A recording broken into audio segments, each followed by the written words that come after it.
Helmets cover 2-time Warren. It's going to be a fun episode. We're going to talk a little bit about the Broncos, a lot about the 49ers versus the Los Angeles Rams, but of course, we got to talk about what happened in Denver on Sunday night. 49ers falling in a very weird 11-10 game. Yeah. It wasn't fun. Russ, unfortunately, gets the 49ers again.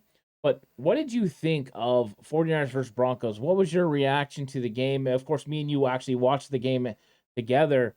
What did you think about the game? And, let's just kind of give an idea of where you think this team is headed. Offensively abysmal. It was just hard to watch, man. Like, any of us that's a 49er fan, you get used to, like, the brilliant play calling and, just the specialness when it comes to offense with Shanahan. Yeah. But this game on Sunday night, it was just hard to watch offensively. I mean, it was hard on the eyes.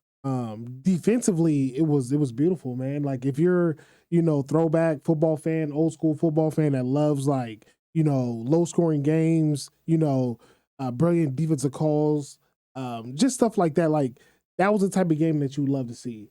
And defensively, like, that's what we expected from the Niners from the start of this year. So I was very pleased from what I've seen defensively, especially against Russell Wilson, a guy that's given us headaches for years. But the tale of this game to me is just, it's offensively how bad it looked on Sunday. I mean, I don't know if it was just Jimmy G not being there through camp, not playing in preseason, no chemistry, not having chemistry with the players. I mean, it was rough to watch, man. It was a rough watch on Sunday night. Yeah, I think, me and you were going over a little bit of the film as well, watching a lot of the All-22, and when it came down to it, Jimmy just didn't see some of the coverage. He didn't see some open receivers. Maybe he got fooled a little bit, but there are definitely times that it seems like he just wants to go pre-snap read and then go with that, and not recognizing that coverage is why he's missing open receivers. He's hitting those open receivers. You would definitely think this offense is clicking again. That Kyle Shanahan's still the guru that we all know he can be. But unfortunately, Jimmy didn't hit those. And you have to hit those plays because then that's going to loosen up that defense. They're not going to be able to absolutely clamp down in your run game.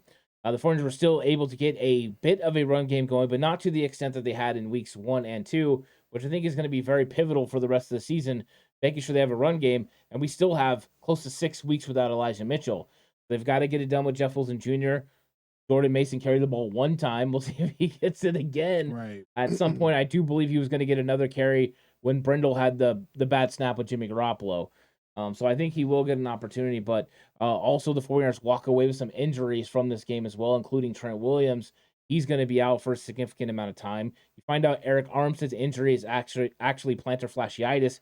He's going to be out potentially for a while. We'll see what happens. I mean, it's one of those things you just don't know. He could play this week for all we know. But there's injuries for the 49ers, and they're going to have to overcome those. And there could be good news. We could be having a Daniel Brunskill return. Hopefully, he's ready to go. But the answer at left tackle, Warren, on this offensive line looks to be Colton McKivitz. What do you think this offensive line looks like moving forward for at least 4 to 6 weeks without Trent Williams? I don't know about you, but I'm nervous.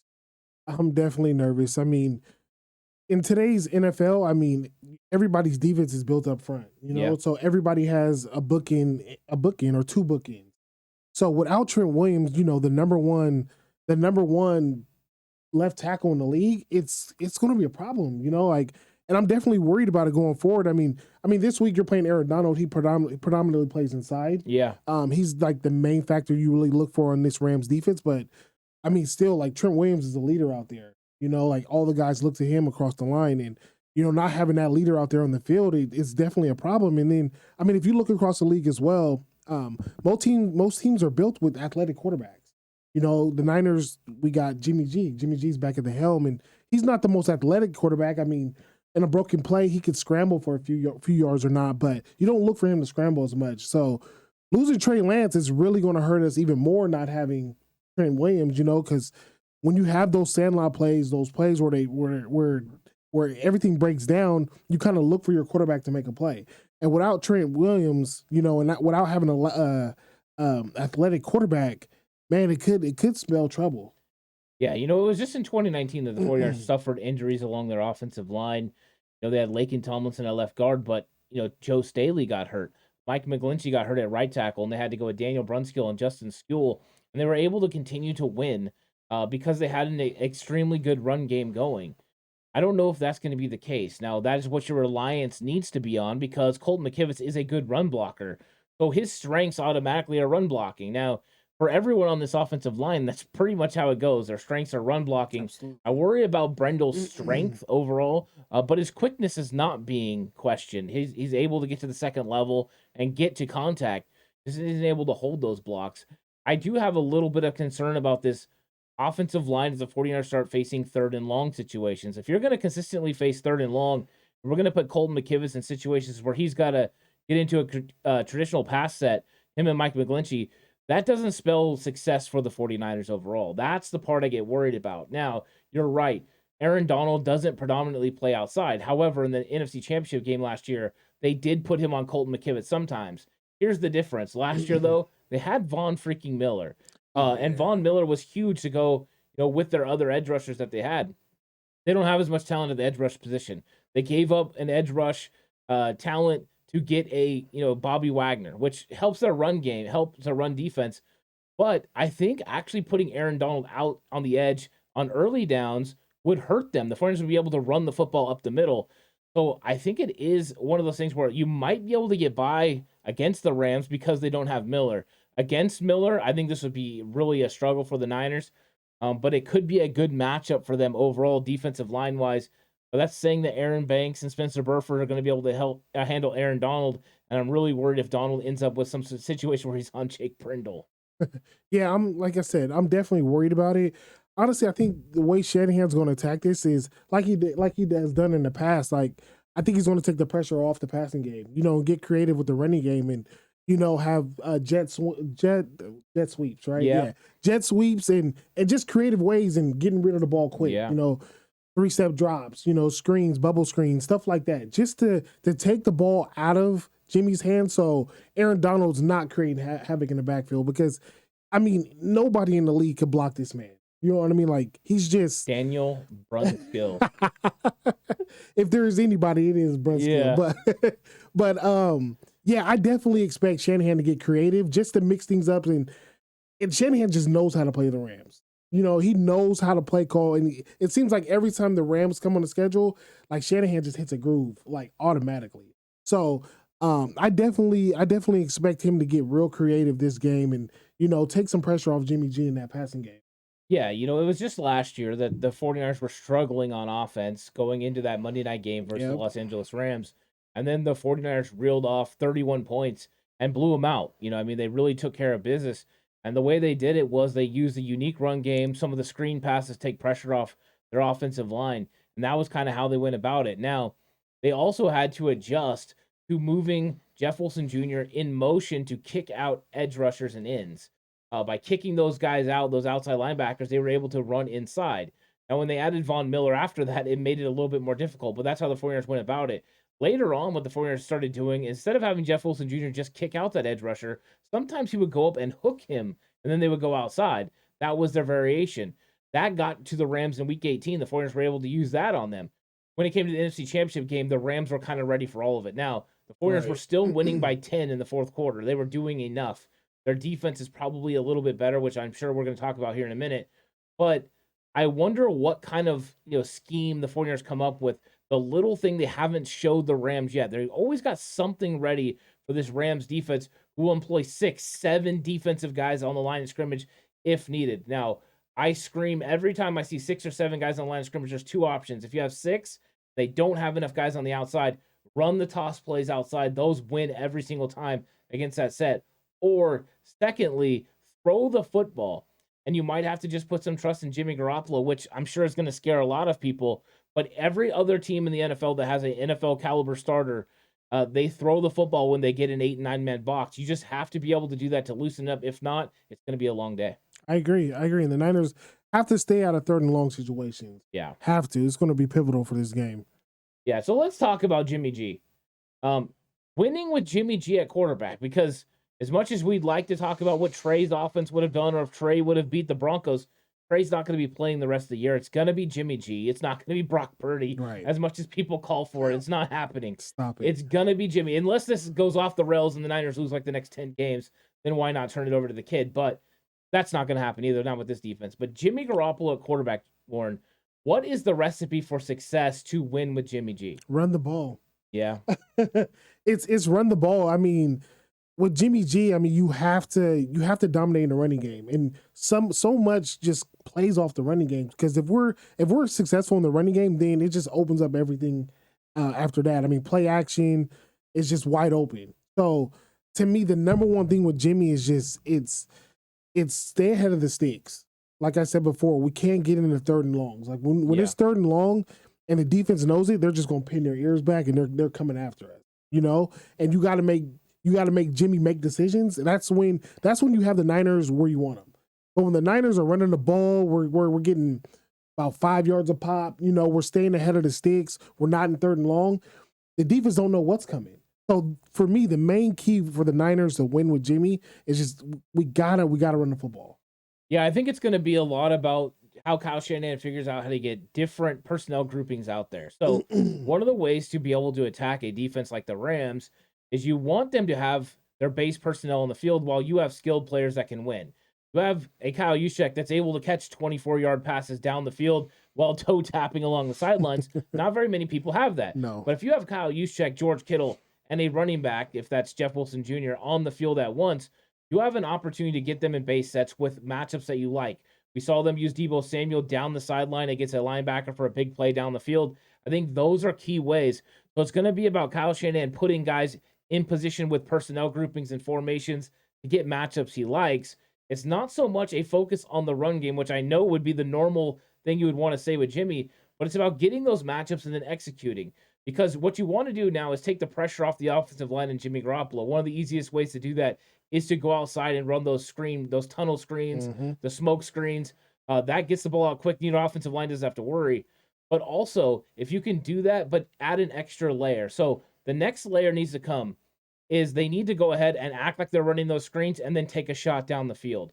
Running a fake block style system. You've seen Deebo Samuel get beyond. I think that's also one way you could attack it. One more thing.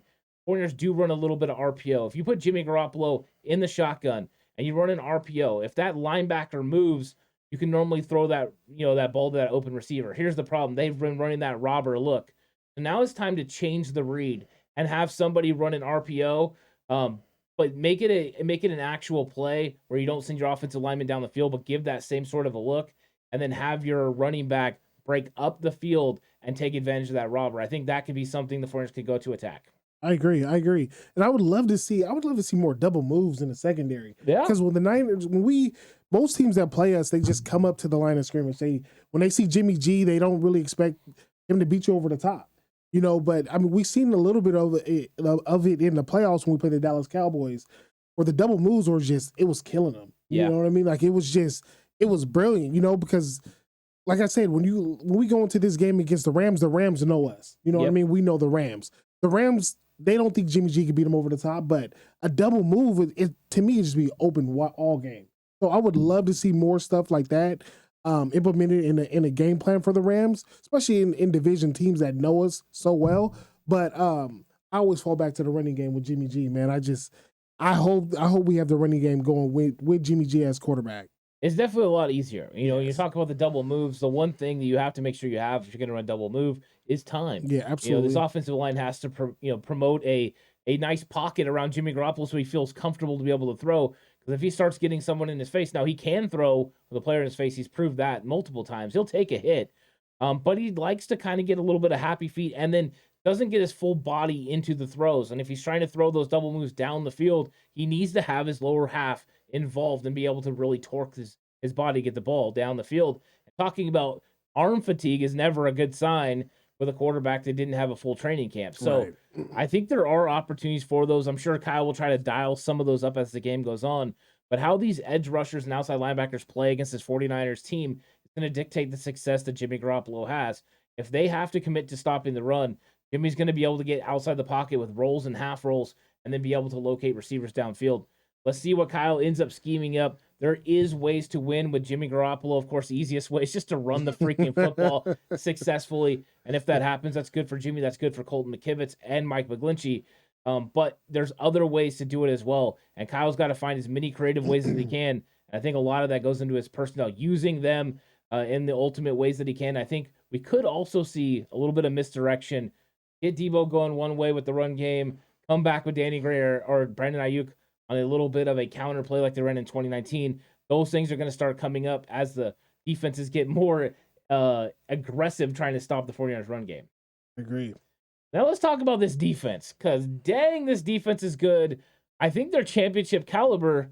What do you think, Warren? Is this 49ers defense championship caliber? It's special, man. It's special given the facts that we don't have Jason Verrett and we don't have Jimmy Ward. Yeah, the performance they put on against Denver, it's like, I mean, what more could you ask for? I mean, your defense pretty much, I mean, they went out there and laid it on the line. Like, you get a performance like that every week, you're going to win a lot of games in this league. The defense was just, I mean, what can you say? I mean, besides that one drive at the end where, it's hard containing Russ the whole game. Russ is going to make, when it's clutch, Russ is going to try to make plays. When it comes down to, a minute, 2 minutes left in the fourth quarter, Russ is going to do whatever it takes to make sure his team finishes on top. So, but the overall performance from the defense was just, man, from all three levels, to me, it was magnificent, man. Like, you love to see it. Yeah, and I think what's interesting, right, they give up the one drive and then they come back after the Jimmy Garoppolo interception and get another stop. Absolutely. The defense was fantastic. 4 sacks against Russell Wilson, always good. There were opportunities, once again, to create turnovers. I think if there's an area of criticism to this defense, it would have been not capitalizing on those turnovers. But that's just, I mean, that's being picky, right? Because overall they played so good. They're stout. Emmanuel Mosley, once again, played good. Charvarius Ward. And I thought overall the defensive line did a good job. I mean, anytime it's 4 sacks and it's 4 different players that are putting pressure on, including Kevin Givens, Kerry Hyder, Drake Jackson, and of course our guy Osa. It's fun to watch. This front 7 is really good now. Of course, Azeez Al-Shire doesn't come out of the game unscathed. He's going to be out close to 8 weeks, according to Kyle Shanahan. He's got a similar injury to Elijah Mitchell, but it shouldn't really matter that much because they don't play base sets that much.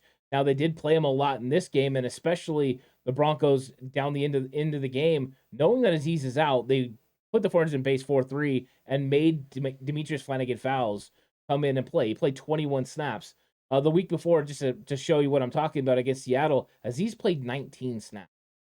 So there's not that many. Now, there's also more snaps for the Broncos Broncos on offense than there was for Seattle on offense. So the defense was just out on the field. I think that's what played into also the scoring drive for the Broncos. But overall, I think this defense is great. They're great at all 3 levels. A great defensive line.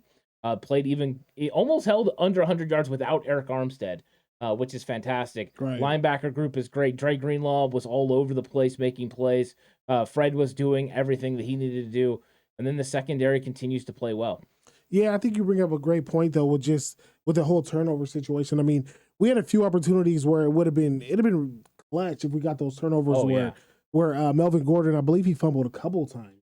Yeah, Melvin Gordon had the one, I know, in the middle where Charvarius Ward knocked it out. And then I think he was the one that Samuel Womack knocked out as well. Right. And he hadn't put the ball on the ground since he played for the Kansas City Chiefs, I believe. Oh, that's crazy. Yeah.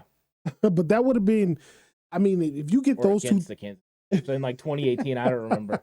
If you would have got one of those 2 turnovers, that could have been the difference in the game. So it was. I'm super eager about the performance the defense put on. But like you said, just those turnovers. If we would have got 1 or maybe 2 of those turnovers, we may be talking about a whole different story right now. Oh, I think so. I do think that it would have been big. I think asking the defense to always, create those turnovers is tough. Yeah, absolutely. But I think, if you're going to be championship caliber and you be that Ravens 2000 quality defense, you're going to have to create turnovers every single game. And everyone has to do their part to help this offense right now as they're trying to get their footing. I think the change from Trey to Jimmy has been not as seamless as they were acting like it was going to be. Kyle definitely has got some things to work on. But this defense is going to keep them in every single game because they're good at all 3 levels. They have talent at all 3 levels. And I think that's something cool. Now, one thing that came out of this, though, Warren, was Deommodore Lenoir started over Samuel Womack. Womack logged 2 snaps in this game. One, he knocks the ball to the ground. So I'm wondering what you thought of Deommodore Lenoir's play, number one, and number two, what did you think about them deciding to go with Lenoir over Womack? Um, Lenoir, to me, he played well. I have nothing really bad to say about him. From what I've seen of him this year, he looks good. He definitely looks more improved than what I've seen last year. I know last year he had a pretty good preseason, and then once the season started, he began to struggle. But from what I've seen of him this year, I think he looks good, and he looks more natural playing the nickel position.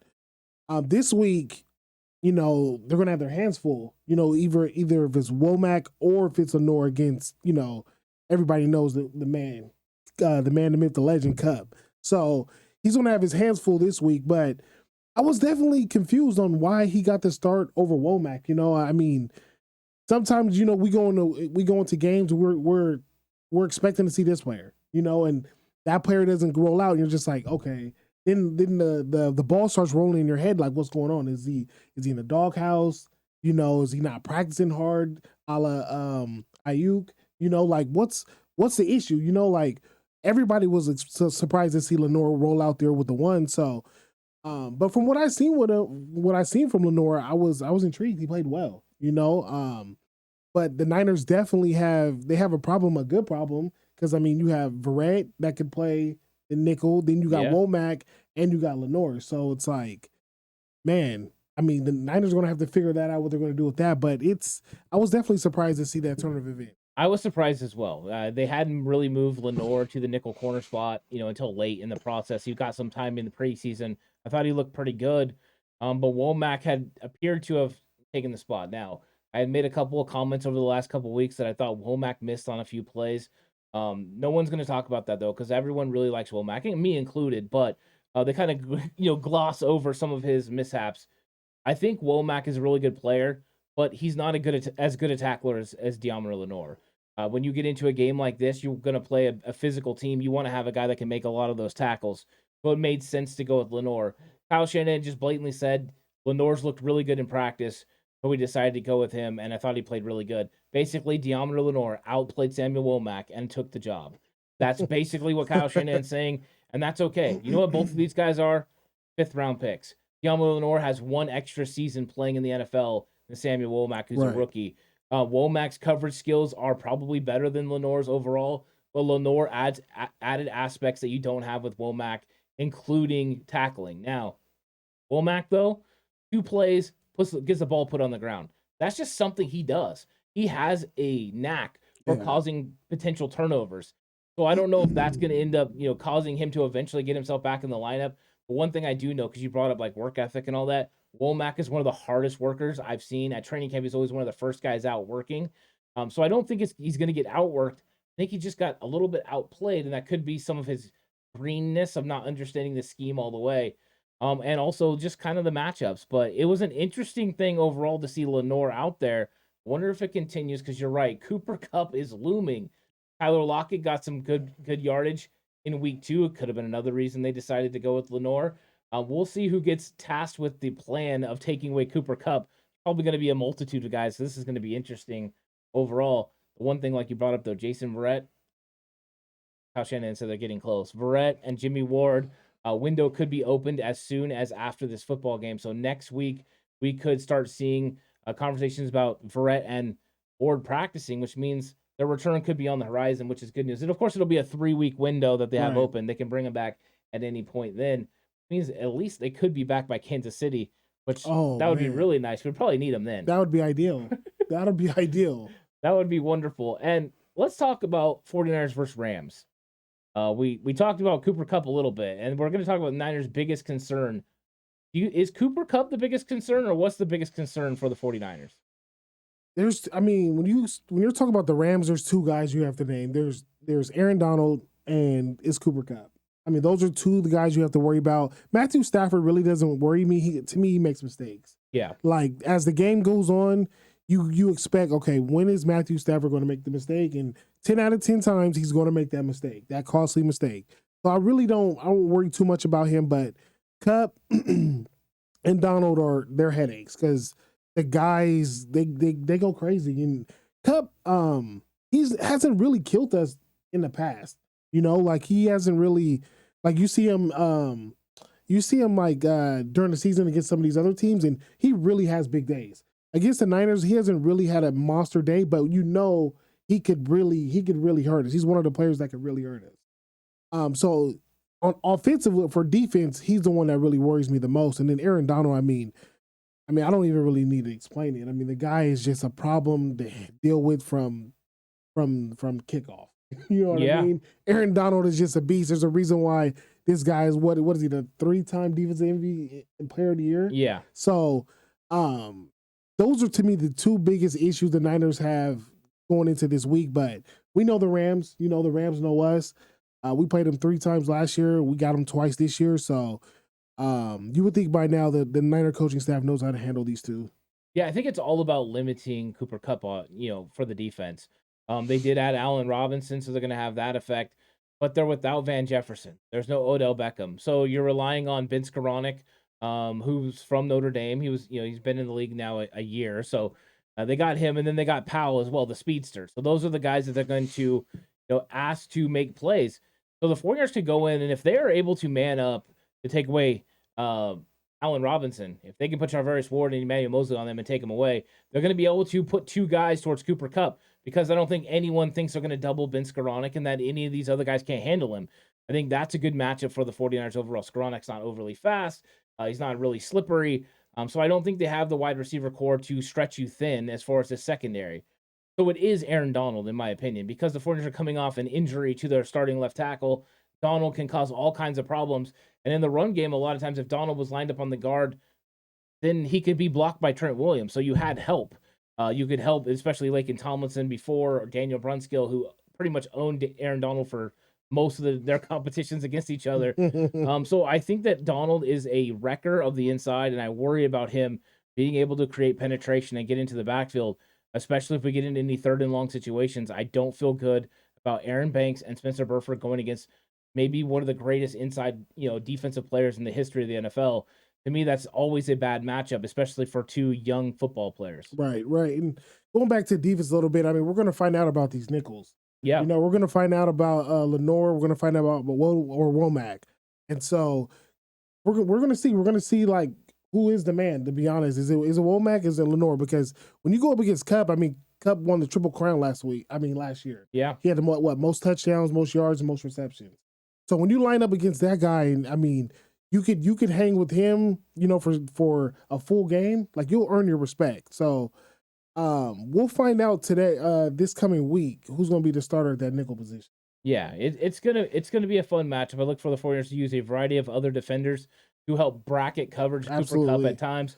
You're gonna get Talanoa Hufanga, you're gonna get Tayshaun Gibson. You're probably gonna get some of the linebackers that are gonna be hanging around these nickel corners to help take away Kupp when he's in the slot. And all the while, you're hoping you can cover on the outside, but you should be able to. If Allen Robinson is able to get it going against the Niners, they could end up being problems, because then you have to pay some attention to him, and you're not able just to go with a single guy on him. That's one of the things you got to find out. Is Robinson going to be that guy? Right. We'll see. The Niners, if you think about it, the big plays were Odell Beckham. They were Van Jefferson. They were the ones who made big plays. Jefferson's on IR. Beckham is not able to play because of the injury he suffered last year. So it's a different style of offense. Let's see what happens when we get those guys out there. But now let's talk about the 49ers' biggest advantage versus the Rams. Biggest advantage versus the Rams, I think, is just how comfortable we are with them. Like, how Shanahan game plans for the Rams is just, he absolutely dominates these guys. And it's almost to the point where it's sad. Like, you look at the Rams and they look defeated. And I think the biggest thing that the Rams just can't deal with when it comes to playing us is just our physicality. The Niners come out and they punch the Rams in the mouth.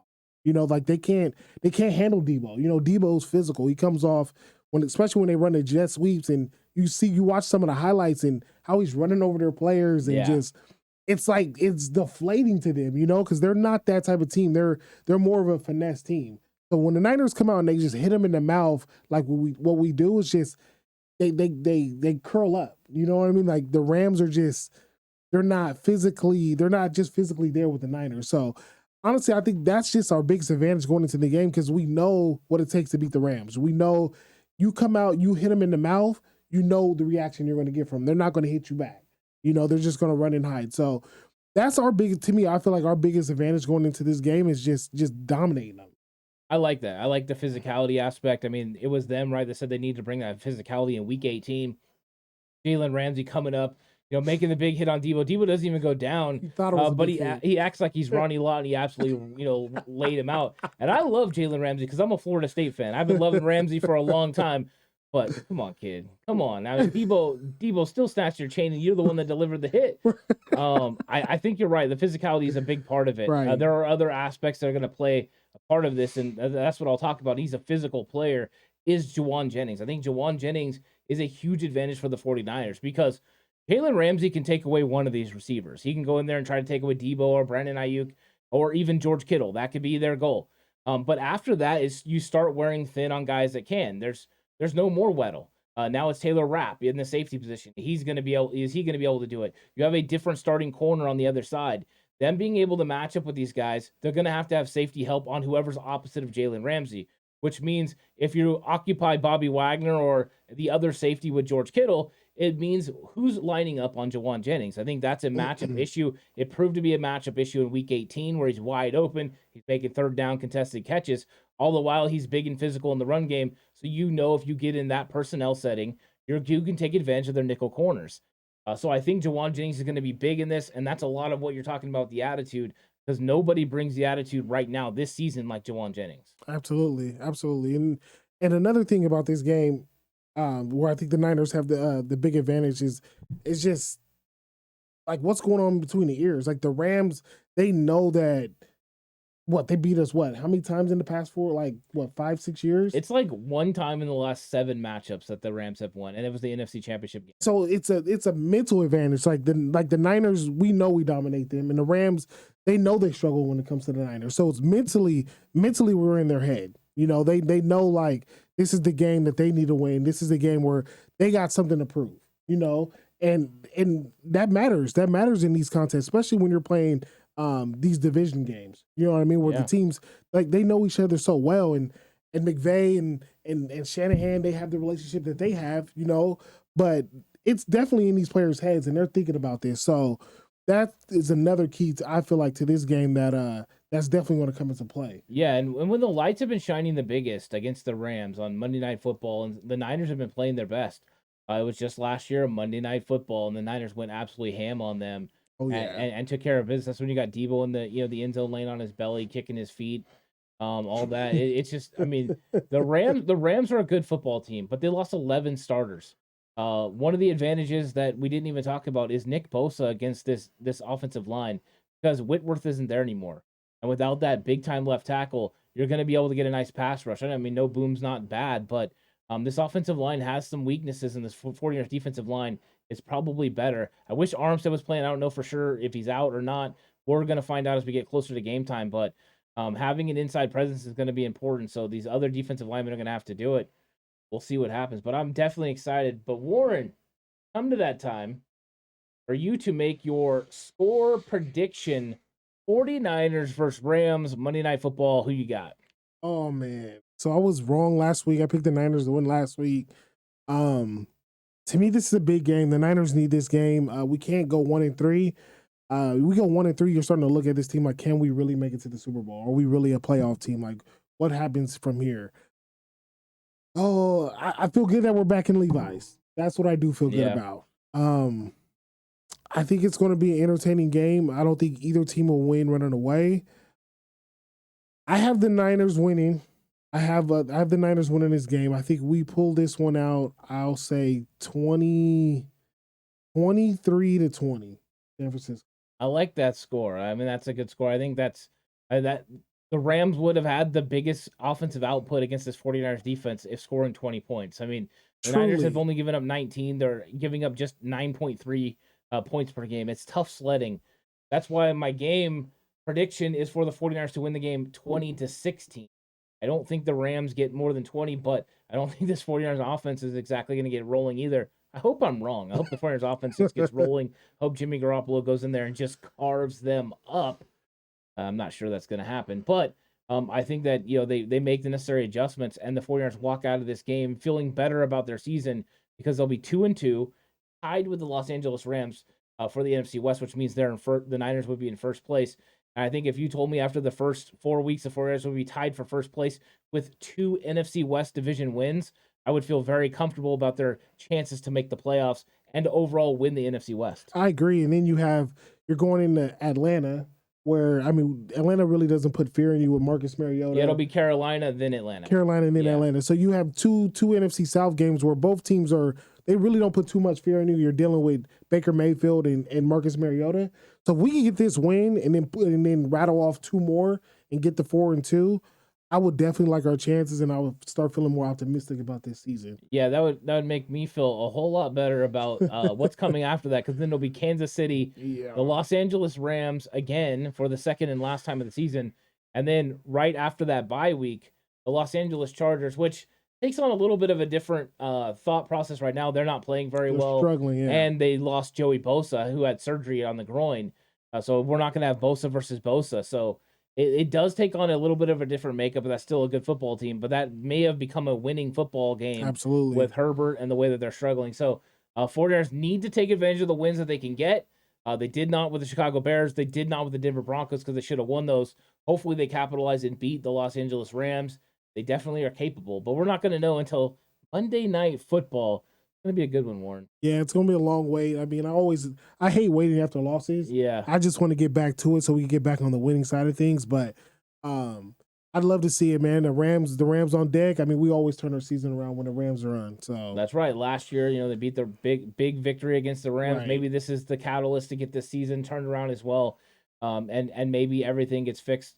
Maybe some guys looked at themselves in the mirror, pointed at each other, and let each other know, hey, this is what we need to do to get better.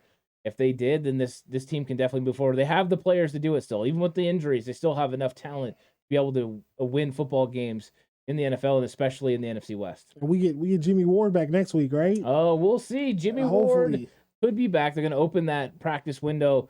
I don't know if he'll play against Carolina. It might be one of those things they open the practice window and let him and Brett practice for a couple weeks. They probably don't need him against Carolina or Atlanta, but could really use him against Kansas City. So absolutely. We'll see what they do. But thanks, everyone, for watching 49ers Cover 2. It's been a great episode, Warren. Once again, we're just rolling through these things. It's a lot of fun. I've been having a lot of fun with them. Looking forward to next week as well. And if you guys are watching this, don't forget to watch Jay and the Bay's What's Good episode that's coming out later today. And then, of course, this weekend you can watch What's the Game Plan, where I go over the X's and O's of the game plan against the Rams. So the 49ers have had a lot of film to be able to learn how to attack this Rams defense. I think Denver also put on display exactly the blueprint to try to stop Jimmy Garoppolo in this offense. So tune in for that.